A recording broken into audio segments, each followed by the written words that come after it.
Hi, I'm Cedric Bixler. I sing for At the Drive-In, and I'm at Amoeba Records, and this is What's in My Bag.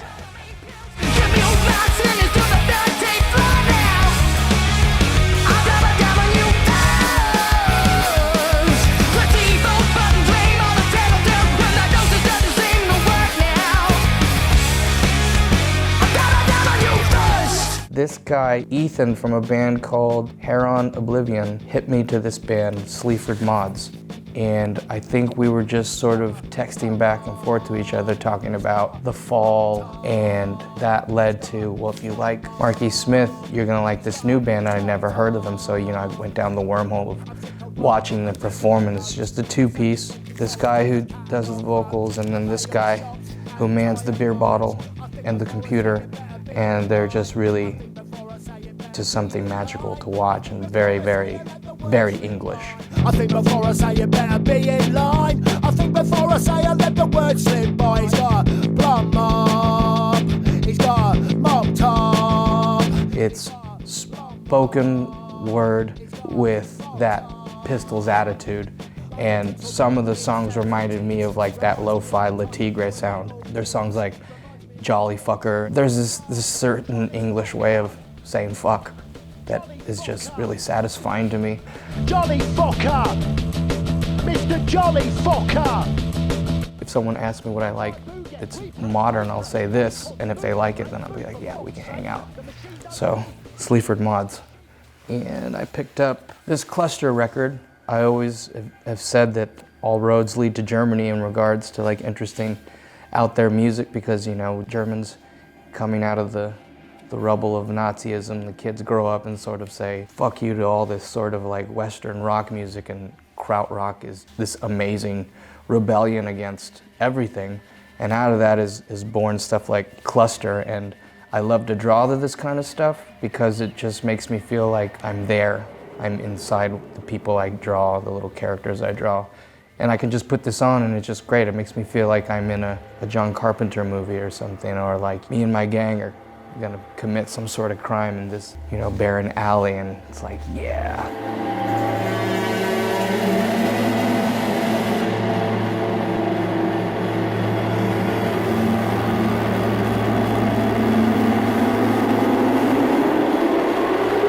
I picked up this one. I don't have this Syd Barrett record. I had it like on a best of tape when I was living in El Paso and I was in my late teens.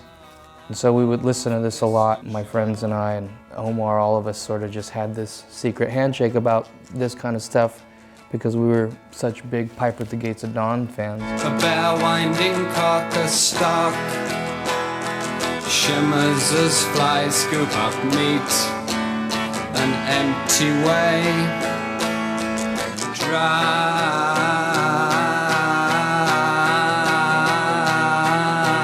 tears. This just reminds me of like sort of having that strange obsession of, was he all together there? And you can hear the songs sometimes fall apart, and sometimes you can just hear this like this Rick and Morty thing, like where like the grandpa's stuck in Tiny Rick and he's like trying to get out, My real body's slowly dying in a vat. Is anybody listening? Can anyone understand? Stop looking at me like that and actually help me. Syd Barrett and Rick and Morty are almost like that, probably too smart for their own good. And I think everyone should own his solo stuff. It's really important. Or don't, rebel, that's okay. And I picked up a Big Star record from the documentary. Even if you don't like the Beatles, they're, to me, the American Beatles, and they're really important, I think, for a lot of modern day music, and their story's just really interesting. The fact that they were on Stax, but they're this Beatles sounding kind of band. Ain't no one going to turn me round. Ain't no one going to turn me round. I think a lot of people have what I have, which is you always gravitate towards the tragic figure, which is Chris Bell. And he's just an amazing songwriter, and he has a solo album called I Am the Cosmos. And this stuff is embedded in your pop culture psyche with it, this one of the songs being on a famous TV show. Hanging out down street. A lot of the bands in the 90s that were big, alternative things like REM and stuff like that, this was like fueling them, and I don't think there would be a Cheap Trick without this, and I don't think there would be a lot of the power pop that exists today. And it has I Am the Cosmos on here, so it's sort of like your gateway drug for Chris Bell's solo record.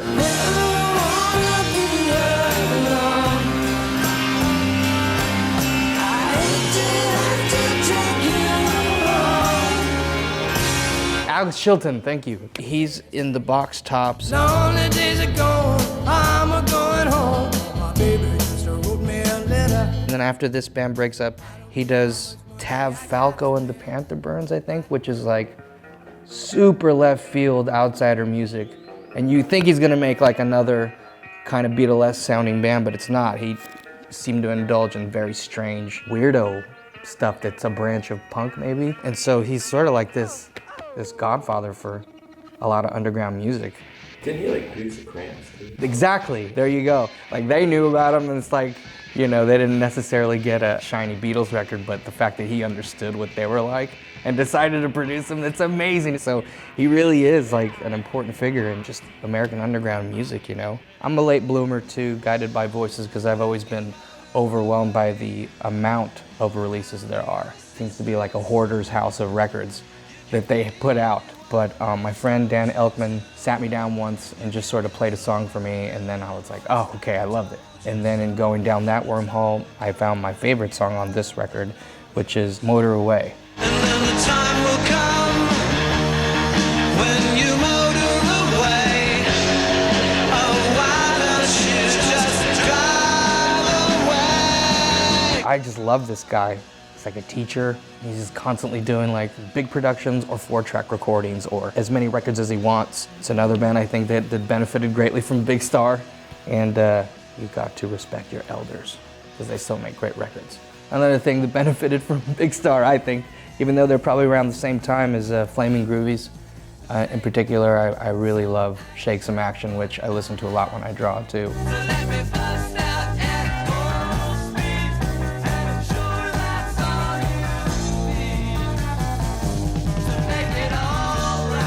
It's interesting, this was around, right, like their opening for like Ramones back then at like the Roundhouse, probably 77. Don't quote me on the year, but I think the fact that this is what was given to England as our version of punk, I think that's kind of cool because there's full harmonies and everything, and it's so cool. And I don't have it on vinyl, so that's why I got it. Going back to krautrock, even though this is not krautrock, to me, John Carpenter sounds like he should have been in a krautrock band.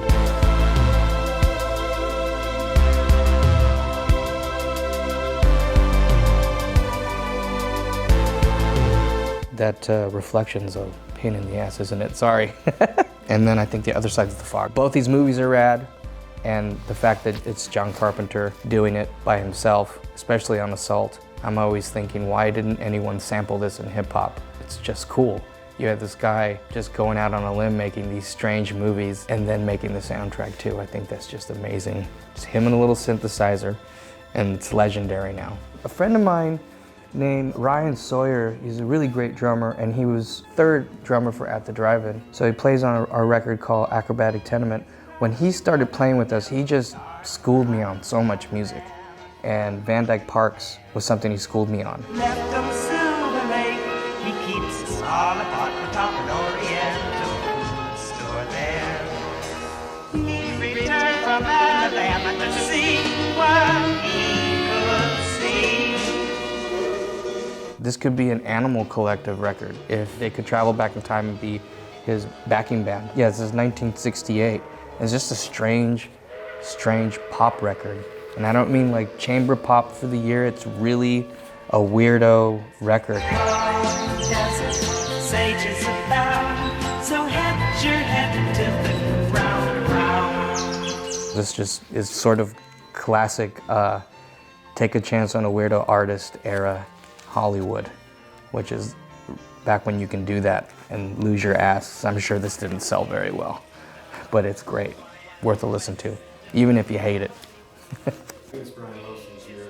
Right, that's right. So they're homies. That's why Most of Smile is pretty, apart from Brian Wilson being a weirdo himself. With all due respect, I think he was adding a little extra weirdness. Yeah, I just saw that movie, the dramatization of all of it. I think half the time the Beach Boys were like, hey, let me get your friend to get out of here, man. It's about the music. Throw the lyrics out. They're just words. We need to throw you out.